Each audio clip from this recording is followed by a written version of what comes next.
এই জঙ্গলে সব প্রাণী বেঁচে থাকে বুদ্ধি আর কৌশলে। কিন্তু একজন ছিল আলাদা, ফিকি নামের এক শিয়াল, যে কোনোভাবেই মিথ্যে বলতে পারত না।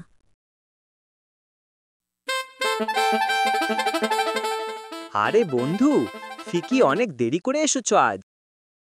আজ তো আর স্বীকার করা যাবে না। শোনো, আমার কাছে একটা বুদ্ধি আছে। কি বুদ্ধি? সবাই শোনো, আজ রাজামশাইকে বলবো ফিকি অসুস্থ, তাহলে সহজেই খাবার পাবো। ঠিক বলেছ, তাহলে আজ আর কষ্ট করে স্বীকার করতে হবে না। না না, আমি মিথ্যা বলতে পারি না। এই সত্যবাদীকে নিয়ে হয়েছে বিপদ। ওকে একটা শিক্ষা দিতে হবে।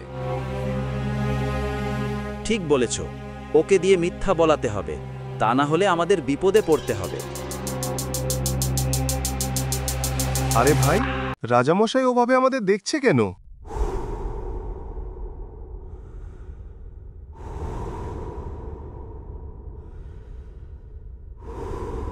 ভাই, কিছু একটা গড়বড় লাগতেছে। রাজামশাই কিছু একটা বুঝতে পেরেছে। চুপ থাক, দেখা যাক কি হয়। আমি নিশ্চিত এই শিয়ালের ভিতরে কেউ এই কাজ করছে। শিয়ালের দল, আমি জানি তোমাদের ভিতরের কেউ এই কাজ করেছে। সত্যি কথা বলবে, খাজানা থেকে খাবার চুরি করেছে কে তোমাদের ভিতরে? যে দোষী তাকে খুঁজে বের করতে হবে। এটাই সুযোগ এই ফিক্কিটাকে ফাঁসানো। রাজামশাই, ওই চোর ফিকি খাবার চুরি করেছে। হ্যাঁ, আমিও দেখেছি।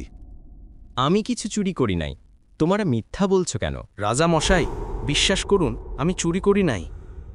ফিকি, আমি নিজে দেখেছি চুরি করতে। সভার কেউ ফিকিকে বিশ্বাস করল না। বেচারা ফিকি সমস্ত দোষ নিজের ঘাড়ে নিতে হলো।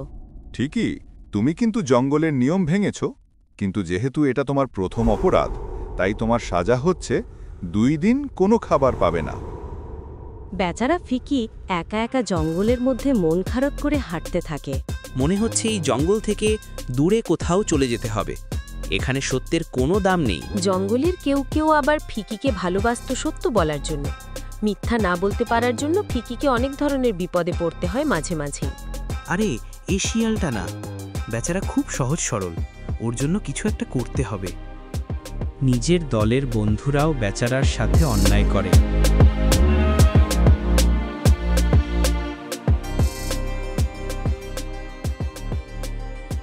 আরে ভাই ফিকি, মিথ্যা বলতে না পারার জন্য তোমারা যেই দশা ভাই।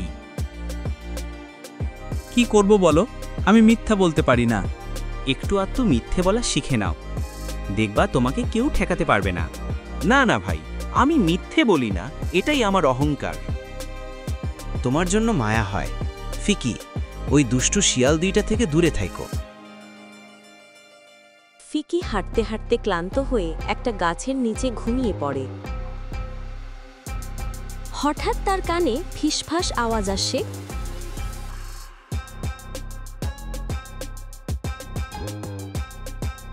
আজ ওই সত্যিবাদী ফিকির ওপরে সব দোস্ত চাপিয়ে বেঁচে এলাম, তবে সাবধানে, ওগুলো সরিয়ে ফেলতে হবে। আরে, এরা কোথায় যাচ্ছে সবাই?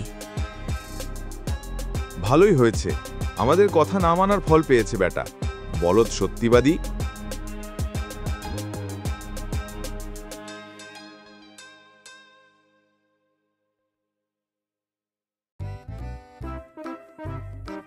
ও, আর এদিকে আসবে না, বেচারা ফিতিয়ে। আচ্ছা, তাহলে এই কথা। ফিকি বুঝতে পারে এরাই সবকিছুর মূল। এরা চুরি করে আমার উপরে দোষ চাপিয়েছে। আমাকে যেভাবেই হোক প্রমাণ খুঁজে বের করতে হবে। রাজামশাইকে সব বলতে হবে। শিয়ালের দলকে যেতে দেখে ফিকি উল্টা পথে দৌড়াতে থাকে। আরে ফিকি, কি হয়েছে? এভাবে দৌড়াচ্ছ কেন? রাজামশাই, আমি পেয়েছি। কি পেয়েছো তুমি আবার? রাজামশাই, আমি চুরি করিনি, তার প্রমাণ আমি পেয়ে গেছি। ফিকি, তুমি আমাকে আর মিথ্যা বলার চেষ্টা করবে না। তুমি চুরি করেছো?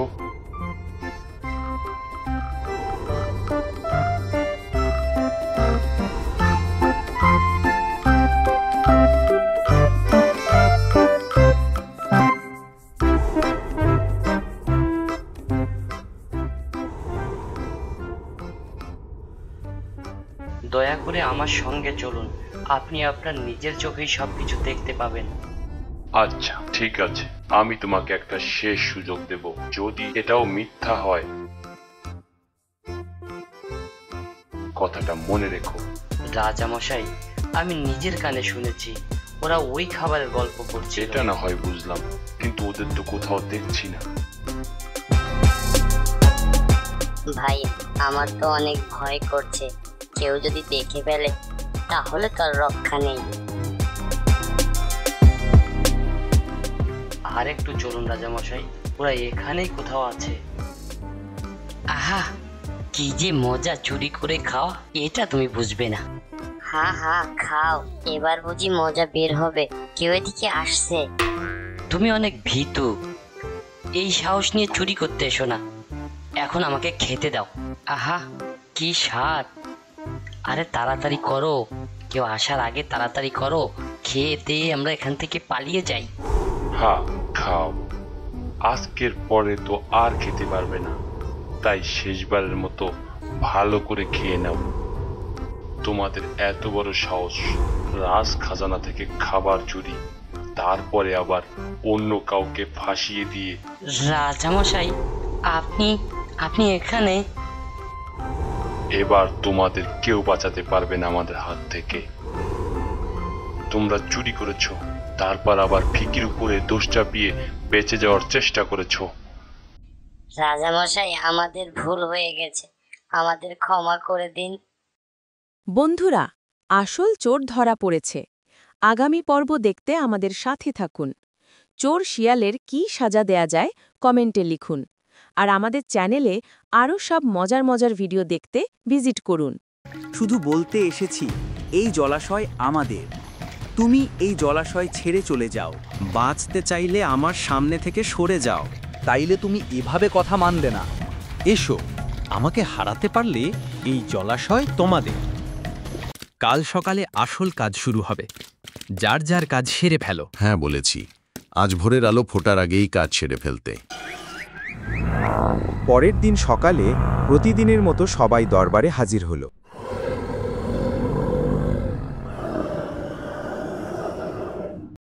আমি জানতাম তোমরা